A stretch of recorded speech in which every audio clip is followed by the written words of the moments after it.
台北到高雄要坐100分钟的高铁，坐1小时40分钟，所以从高铁距离来说，重庆跟成都可能还比台北跟高雄近。对，1个小时就到了。太荒唐了！开始真的是不敢讲话，因为我怕后来我发现不会，你来这边来看一下，从生活开始，你感受一下这边的人怎么样。如果这边的人过得很不幸福，你能感受到。Ladies and gentlemen, welcome the host.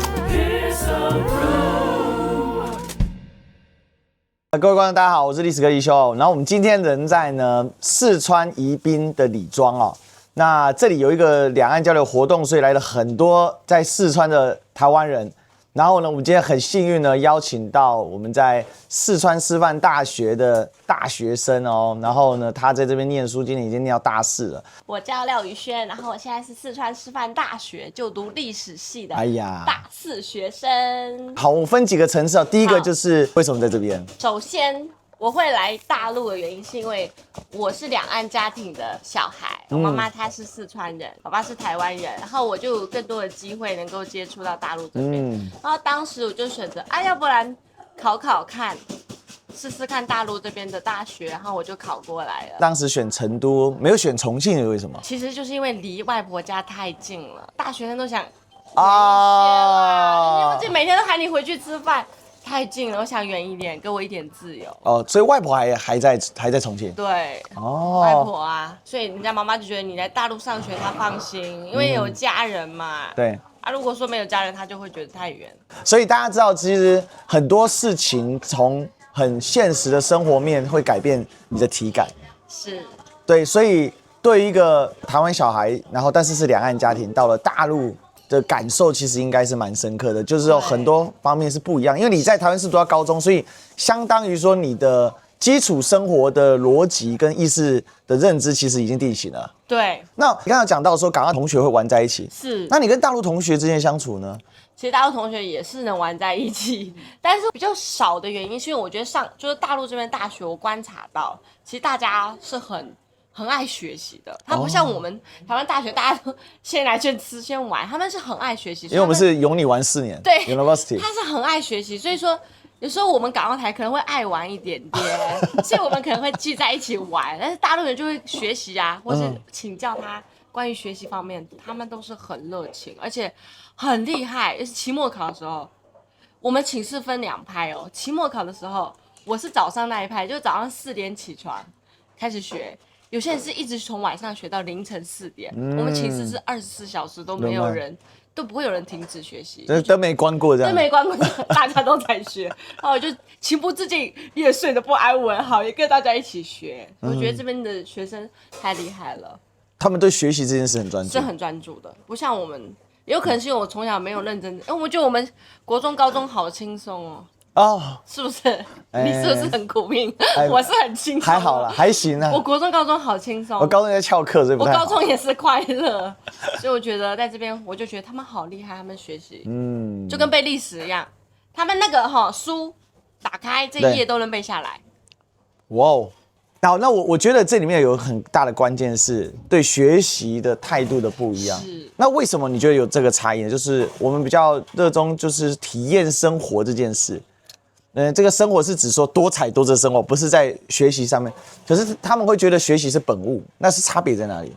我觉得跟他们的那个高中，因为这边的高考其实是大陆小朋友很重要的，也是很多家长很重视的。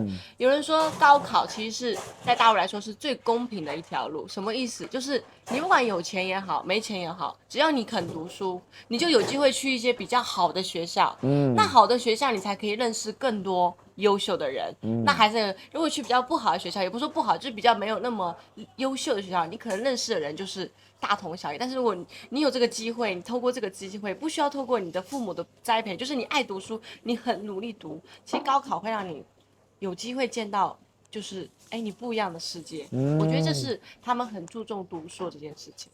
所以在大陆其实文凭还是相当的重要的，还是很重要。而且文凭我讲一个实在，就是说他的文凭就是专科就是我们的科技大学嘛，这边的专科本科就是我们国立大学。它其实专科跟本科它还是会有学历上的差别，还有研究生。所以说我觉得就业应该是两岸都会遇到的。但是在大陆的话，他的就业读得越高，他能够跨入的门槛是相对比较鲜明的。是台湾现在问题是专科本科就是我们的科大。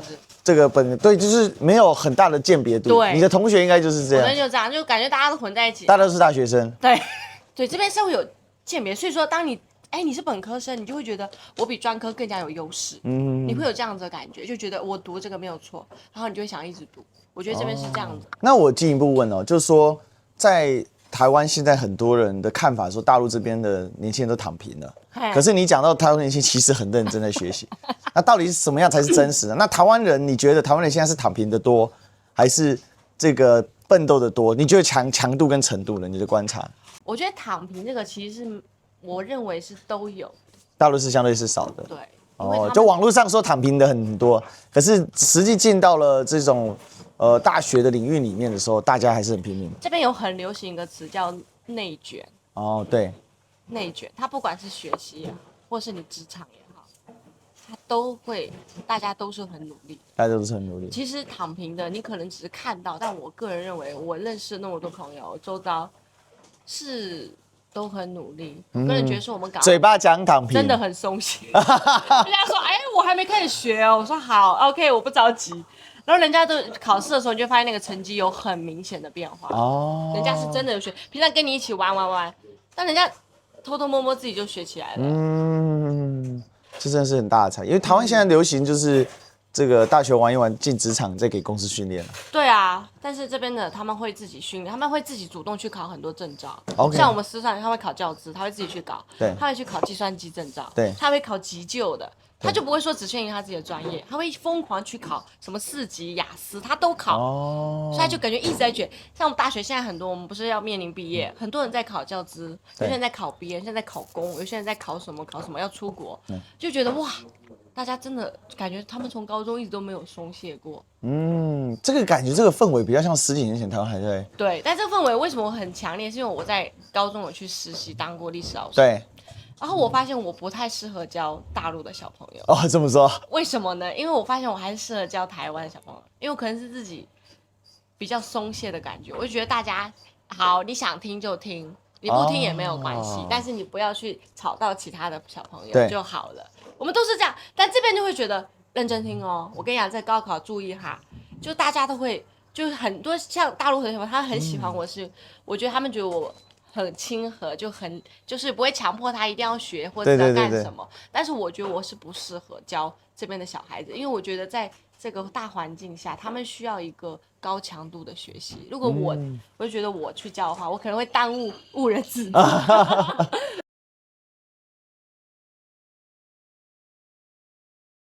你觉得两岸的休闲文化差异在哪里？我觉得没有差异。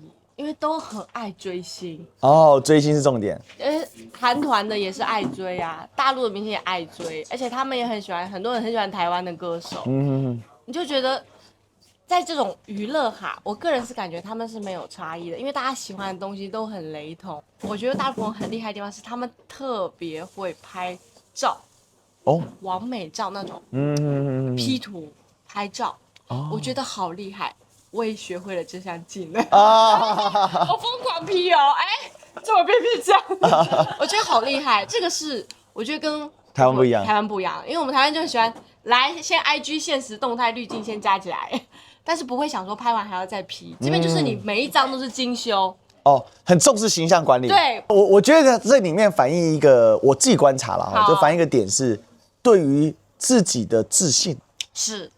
大陆的朋友，我相处起来，尤其年轻一代的自信还蛮高的，真的。而且这个自信并不是一种自傲，他是对自己有信心。这种自傲或自恋那是一种，自信是一种，自信过头当然变自傲自恋，但是感觉是对自己是有信心，愿意正脸示人。那在台湾会出现一个状况是，大家虽然说真的也是把自己拍得美美的，但是没那么爱正脸。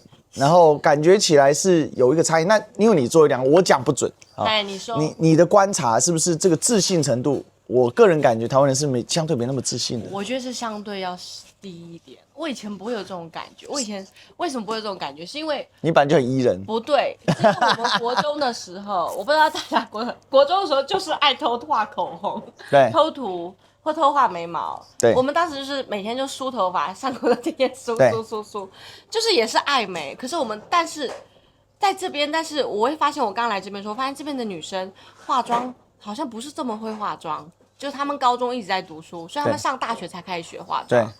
我就觉得他们好像就是比我们接触这种化妆品的时间要晚一些些，可是他们在大学时会疯狂学技能，然后就会让自己变得很自信。他们的化妆技术就在大学4年就提升了。可是我的时候回到台湾，我发现有的同学他还是没有学会化妆这个技能，就简单的来先涂白，然后眉毛、口红，结束了。就是对，结束了。我觉得就是我有很多就是一般的朋友出门，但是我觉得化妆这个，我觉得这个技能就是说，大陆这边很进步很快。就是我一直以为是我们台湾化妆是比较厉害，对。但是我来这边发现，哇，因为我有发现路上小姐姐都画得很好，对他们都画的不是请化妆师，就是自己会对，我觉得这好棒。这种能力是我以前上国中的时候，天天对那个 YouTube 开始看，好，先画起来美妆部落客，对，先来。但我觉得这边好厉害，你透过这个人的朋友圈就可以知道这个人大概是他想表现给社会是什么样的人。我觉得这很准。但是大家把这个东西其实是一种隐性的形象管理，而且大家觉得很正常啊，作为社会的一个名片。对。那你觉得这个自信的差异，它是差别在哪里？是比如说是大陆的这个整个的国家的发展啊，或者是说民族自信啊，还是说其实就只是社会的一个发展的一个进程的差异而已？就是也许现在是自信，但过个几年就会发现自己不自信。其实我要这么讲，就是说自信的人跟没那么自信的人，应该是每一个地方都会有。对，但是整体会有一个整体图谱。但是这边我会觉得他们很多自信的，我觉得有一个就是我刚刚说的，就是他们会 P 图、会拍照、会化妆，这些他可能技术上面会愿意去钻研，所以他就愿意去打造自己的形象。会是这样子。但是如果说你因为发展的话，我觉得跟他个人他影响不大，因为他觉得，发展的好，跟我化妆，他会觉得影响不大。但是我觉得就是他愿意把时间花在自己身上。那你会觉得跟这个整个大陆社会发展起来，现在就是整个经济啊、建设啊都发展起来，也有一些差别。我觉得有，为什么呢？因为它的成本低。什么叫成本低？就是化妆品在大陆买跟台湾买价格差太多了。3倍。就是台湾你可能想要买化妆品买很多，你可能要花很多，但这边的它的成本要低一些，所以它都可以用比较低价的价格买到很多很不错的化妆品，所以他愿意在这上面花钱也不会花很多，但是它就可以很漂亮。那如果我回来台湾，我每次买一个人机或买一个，好贵，所以我觉得是成本。生活成本低，所以愿意花钱投资自己。当你自己过得不好的时候，你其实没有多的闲钱打扮自己。好，这个观点也有一些真的吗？这个观点我从来没想过真的，我就会说，因为花钱成本。因为在我们看到的就是因为我们比较谈国际关系地，是对，所以我们会看一些大国的叙事，但是这些叙事怎么落实到一般老百姓当中？所以其实有趣，就是说在你的观察跟体感里面，他们是具体落实到生活，就是生活成本相对低。对，然后这些低的成本可以让他有更多的余裕跟空间。是。那其实讲白了就是物产比较丰富嘛。是。那这个物产丰富，如果对我的理解就是说，这个国家的发展是好的。那我为什么体会那么深呢？因为我自己是比较自信的人。对，然后我是一个很E的人。对，所以完全没在怕的。但是我就觉得我在从小到大，直到我做自媒体，在我真的长起来之前，我还是会觉得我是一个异类，就是觉得在台湾就是格格不入。所以我有一段时间我到美国交换的时候，我觉得我属于那边 ，I belong here， 我不想回来，因为去那边大家美国人太自信，他们讲话 always I， 对 ，I think 巴拉巴拉，他就以自己为一个核心，可是我觉得那又太过，对。那我觉得中间那个恰到好，因为毕竟我讲真的，就是说中华文化的话，还是没有那么的像美国人那么的就自我嘛，还是有一点差异。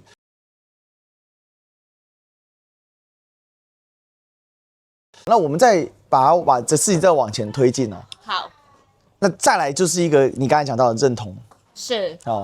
你认同你自己是什么人？对，其实这个我也能讲，因为其实以前我以前在我的社群，我都是发一些吃喝玩乐的照片。对。我其实是一个很爱思考的人，然后发这种吃喝玩乐的照片，我就不想要去关心，谁谁谁都不想关心，就只想关注自己，美就够了。对，但后来为什么会突然关心？也有可能是学历史，然后也看了很多 YouTube， 看了你的很多影片啊，谢谢慢谢谢。慢的会去思考。然后最有一次，其实我有粉丝量，但是我也会讲话，我会说我是台湾人，也是中国人，但我绝对不是日本人或者是美国人。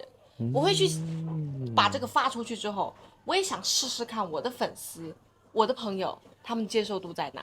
我有曾经说过一些比较政治立场、比较自我的立场比较强烈的话，有脱粉的，我觉得很好，因为我跟你就是代表我是不一样的，我们两个没办法聊到一起，我觉得特别好，所以说我愿意去发，就是也是今年才愿意发的。我以前的 IG 啊，全都是封，所以把它打开。我当时就跟我很多朋友讲说，我说，也许你对两岸有各同的想法或者是差异，我觉得没有关系，但是我愿意成为你看到大陆的一个出口，我愿意成为你们的导游。我说你们如果以后来大陆玩，只要我在大陆，我就愿意带着你玩，带着你。如果有什么问题啊，或者什么打车打不到啊，怎么买啊，或者支付宝什么问题，我都可以就是提供帮助。所以也在这种潜移默化去讲的话，就是我去讲了之后，我老师真的就是有来成都看我国中老师。哇，所以你改变了一个人。我改变我们老师，因为我们老师是第一次来。哦，真的哦，真的。他为了看你第一次来大陆。对。哎呦，我们老师已经年纪大了，已经60了，所以他就说我想去一些比较平朴一点的，他不想去打卡网红城市，或者是说很燥的。但我体验最高就是他觉得高铁太便宜了。我们高铁很贵。对，我们台北坐高铁350公里要1500块，交通太便宜了。台币。我曾经就是跟我老师讨论，我说以前我就讲说这边的交通成本也很低，所以大家可以去不同的地方玩。因为成本低嘛，然后你有很多出行的工具。对，这边公车，我记得有些公车有些城市它是1块钱，有些是2块钱人民币。对，你就交2块，你坐啊，你想要一直坐就坐啊，也没人会赶你，不像我们台湾是按照站来算嘛，对不对？对。而且起步就18嘛。这时候如果讲出一句话，肯定有点这个我们台湾叫做为匪宣传，是不是？对，就是社会主义富强文明。没有，我只是说，就是说，如果说你真的觉得单纯来玩，你就可以了解这边的交通成本，你才知道噻，对不对？我老师就说啊，怎么会这么便宜？这边坐地铁也是，就是地铁就是台湾捷运嘛，差不多最多收5块到几块来着，我从来都没坐过超过5块的。坐1个小时，对吧？所以说这边就是交通成本低，所以我们老师来这边，他就觉得哇好便宜。我当时说老师这有点贵哦，没关系，我口袋够深。就是说，他说美国我退休了，然后我老师说大陆这边很便宜，他愿意来，就是他就说下次有机会带我女儿来这样。哦，所以很有意思。对，其实插一句就题外话，就是说大陆这边的生活成本真的。生活成本低，对比台北，真的落差太大了。我来大陆就是疯狂买。对，要讲了，如果你把台币拿来大陆花，太好花了。我跟你讲，你会幸福，真的很幸福。你会幸福，因为像我没什么物欲，但是我们就会采购一些设备。我们不要去讲什么政治不政治，就是说单纯你来这边看一看，单纯玩的话，我跟你讲，台币在这边花，你绝对是觉得 Oh my God， 太幸福了。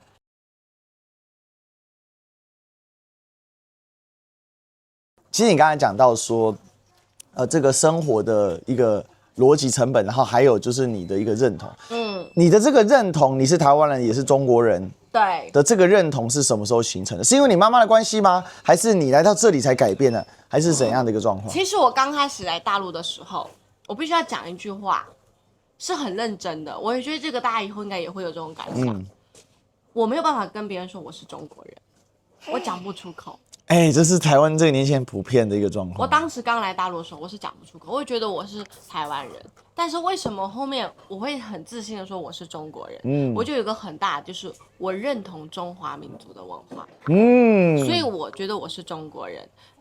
后来也有人在跟我去讨论的时候，我才发现我好像缺失了很多很多我应该知道的东西。就是我来大陆之后，我发现，尤其是历史系的，对，我发现我缺失了好多我应该要知道，但是我却不知道的。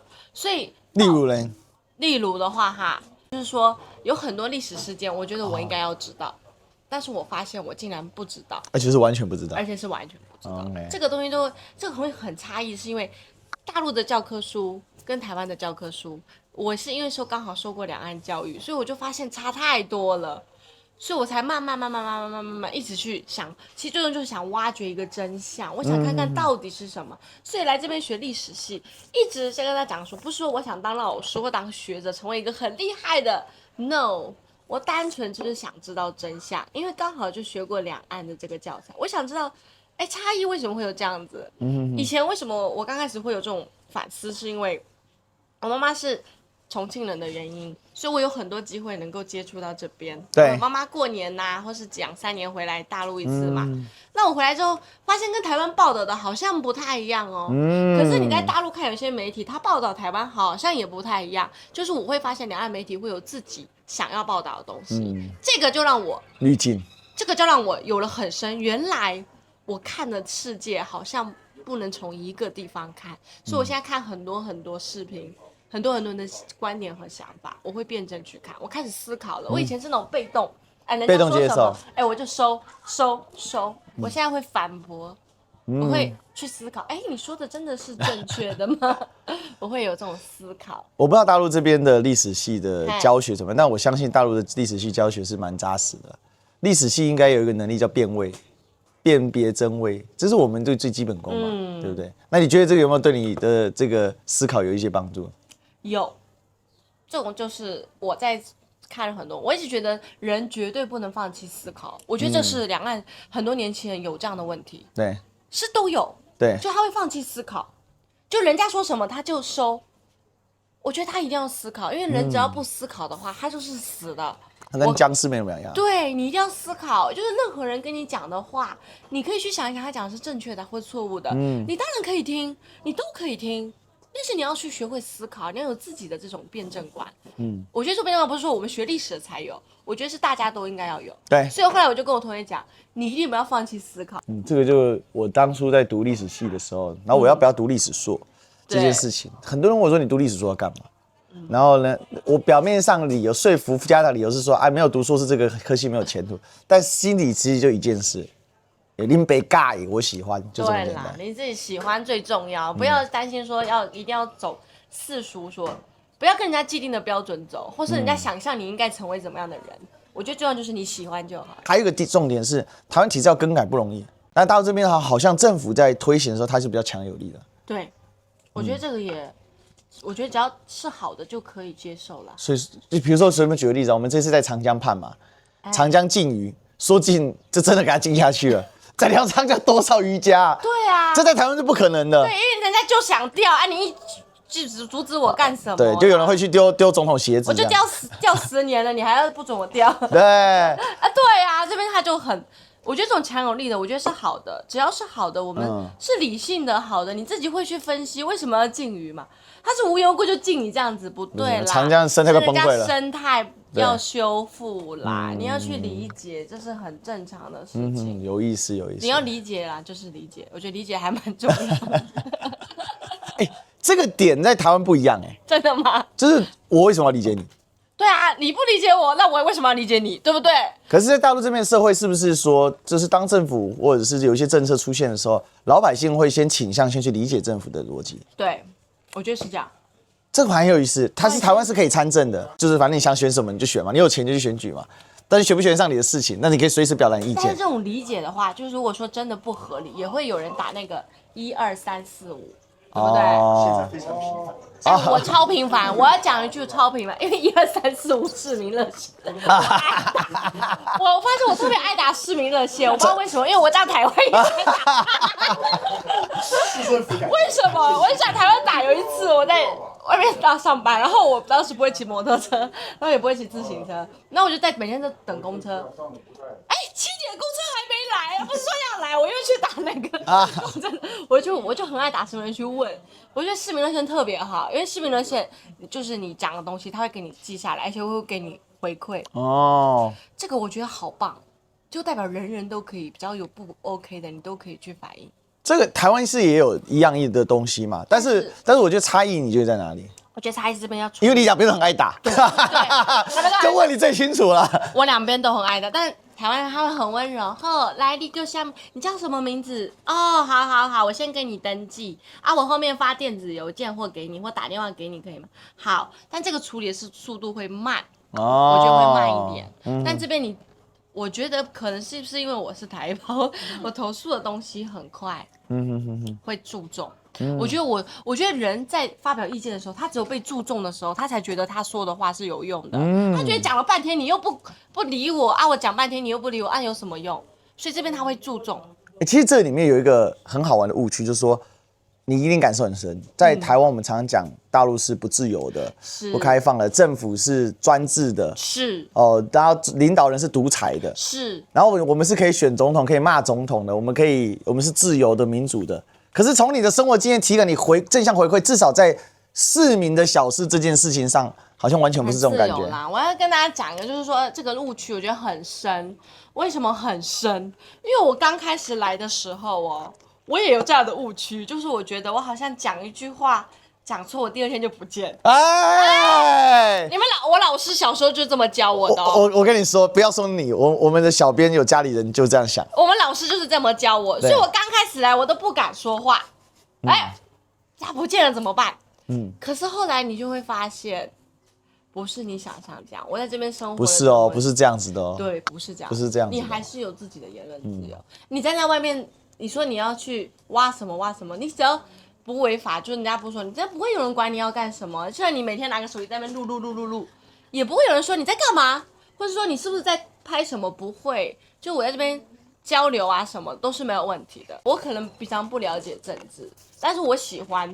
其实我以前我觉得一个地方它是谁执政重要吗？重要的是什么？是你要过得好。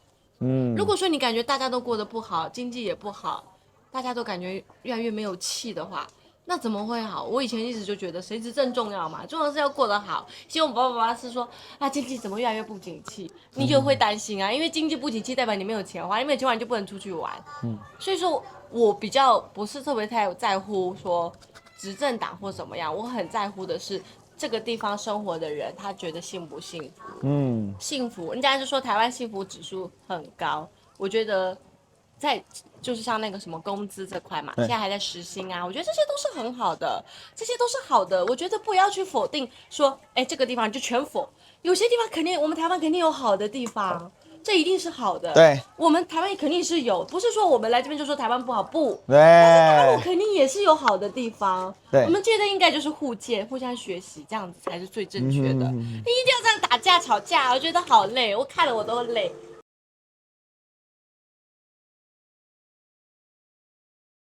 其实我觉得因为你的分享嘛，就是说，其实台湾人常常在这个了解大陆的时候遇到一个误区，就是你一定要用你的方式强加在别人身上。你可以在台湾，你爱怎么骂怎么批评，做旗手。好，那我就问一个问题：你在台湾，你对不同颜色立场的朋友，你旗手就批评他们的政治的领袖，你觉得他会爽吗？回过头来一样嘛，你在大陆，你旗手就批评，就是说你要面对大陆，然后你旗手批评大陆的政治领袖，那我觉得这个就是社会的基本的互相尊重。我要讲一个，这个有很明显哦。有一次有一个台湾的朋友过来，然后我就跟他说：“我们等一下要去哪里玩？就是很多人，我就说我们嘛。”他说：“我们不是我们啊。”他觉得我不是台湾人，他觉得我是中国人。我们，然后我当时就很明确告诉他，我说立场不同有什么关系吗？但是我们平常私下交流生活，我们不涉及政治的。你立场不一样，并不代表我不能包容你。很多人以为我在这边读书之后，我的包容心就小了，我只能接受一个立场。No， 我觉得我要讲的是说，我们台湾人在这边，你的包容心是很强的。我并不代表说在这边学习之后，我就跟大家一样，就是只能一个立场。No， 你跟我立场不一样有什么关系？没有关系，我们正常交流，我们慢慢去了解彼此就够了。你不用同化我，我也不用同化你。但是我们平常聊天、讲话或干什么，出去玩不涉及政治，说实话不影响。我觉得立场的东西，包容性是很。我觉得在这边，我还是要讲，就是后来我就跟我的朋友讲，我说我在这边读书，并不代表我没有包容，我没有那种可以包容其他立场。No， 我都有。他以为你已经变成为匪宣传的机器，对，他以为说我好像就只有固性思维，只能接受。No， 我还是有很强，哪怕您跟我说你就不喜欢我，或是我们立场就是不一样，没关系。生活我们平常游玩都没关系的，所以他们那种就是说，哎，你到大陆你就变成大陆的宣传机器，这是完全是错误的，不对。其实我就是这一行，我觉得在你这里的话，我得到很多我疑惑，但是我观察，然后我得到答案。真的吗？哎，天哪，我也是。因为我们我觉得我这一趟开始做这个两岸的这个交流开始呢，那个强度跟深度是一直在增加的，因为我开始从只是一个路过的，到了变成说开始懂，然后到开始深入，不管是直接面对像大陆的粉丝，他有一些诉求，他可能在台湾的舆论场里面会被认为比较极端，他直接当面跟你表达。那也有一些就是在台湾生活的大陆人，其实很多，非常非常的多，很多，而且你这年纪的越来越多，对，因为在这边真的，我觉得深刻感受就是每天都很新鲜。是，尤其对台湾来讲，是。那最后一个，我个人感觉最深刻的是什么？是文化的厚度。是，就这个文化的厚度，台湾的从我们的历史教科书的角度来讲是误解的，因为常常讲说文革就没有文化了嘛，对这种说法，那这种说法是台湾的普遍说法。天哪！但是还有一个就天天说卖器官，我不知道在卖什么器官啊。你知道台湾都可以出一个电影叫《国有器官》了，我们太扯爆了。但是你真的来了之后，你就感觉其实大家就是生活嘛。对，那另外一个就是因为大陆跟台湾是同文同种嘛，所以其实长相啊什么差异不大。没有差异啊，你不说话，人家也不知道你台湾人。没错没错。想去哪里玩就去哪里玩，这是很正常的。大家，我还是那句话，你不要一直透过别人说什么你就相信什么。你如果真的有疑问，你可以来这边看一看，走一走，对，好吧，自己感受。我还是那句话，人跟人之间的相处是最真诚的。他的状态怎么样，你才知道，是吧？那最后一个小小要求就是，你用国语就是普通话，然后台语就是闽南话，然后再加上四川话，好，跟对自我介绍，然后给大家一句祝福啊，祝福这好难哦。我先来四川话吧，好吧。四川话，如果说你觉得这个好吃好喝，你就讲一句话，巴适的办，哎，就是特别好，巴适的办。那我会说重庆话，大家可以听下我说的重庆话，不要准哈，都是说的重庆话，都是说巴适的办，哎，好喝好吃。然后讲我讲台语嘛是会晓啦，不过不是就认真的，不过袂歹啦，嘿啦，讲得真好啊。讲台语嘛是真爱啦，因为我感觉现在台湾小朋友讲台语也愈来愈少，愈来愈少点。嘿。他有说讲普通话就是这样啊，有没有台湾腔或大陆腔？大家可以，我的腔调太乱了，因为我天天我妈妈讲四川话，爸爸讲台语，然后我讲普通话面对同学，所以我腔调一直乱七八糟。但我觉得很棒，其实你的这样的复杂的背景，可是你融合得很好，那反而成为了一个中间的一个桥梁，是，而且你还真的做了，你老师还来了，你有朋友来了，是，所以我觉得是相当了不起的哦。那我一直讲两岸家庭的小朋友，他有一定的使命跟责任，因为在我们身上可以很明显的看到两岸一家亲，对，肯定有交流才出现我嘛，没错，没有交流啊，我怎么出生，对不对？对，所以说我觉得我们的这种角色啊，小朋友两岸家庭小朋友，我觉得特别好。对，你可以透过我们，可以更加了解。你觉得说，问一个大陆人，或者说问一个他，你可以透过我去了解两边，然后也是因为这样子，我是因为两岸家庭，我收到的消息都是两边的，所以我就真的把它融合起来。还是那句话，人一定不要放弃思考，真的要有辩证的观，就你会，我觉得你会，我会成长，我觉得我就一直在成长，所以我会更加关心社会。我觉得就是因为这样子，所以我会贵。以前我不在乎，我觉得就玩嘛。那两岸家庭的小朋友就觉得，我好像要为我们两岸的这种融洽哈，不说要谁去怎么样，就是融洽，让大家和谐和平，好像可以去做一点点，让大家看看我的生活 ，OK， 我的状态。好，太好了，真的，今天访问非常非常的成功，真的很开心。谢谢然后。真的希望大家如果喜欢我们这一类的节目的话呢，好，当然也欢迎大家多多给我们留言点赞，然后那个多多的分享，然后所以就评价一下刚才呢，讲的到底有没有到地？有没有准确？好，那我们就期待我们这个下一期再相见啦，拜拜。拜拜。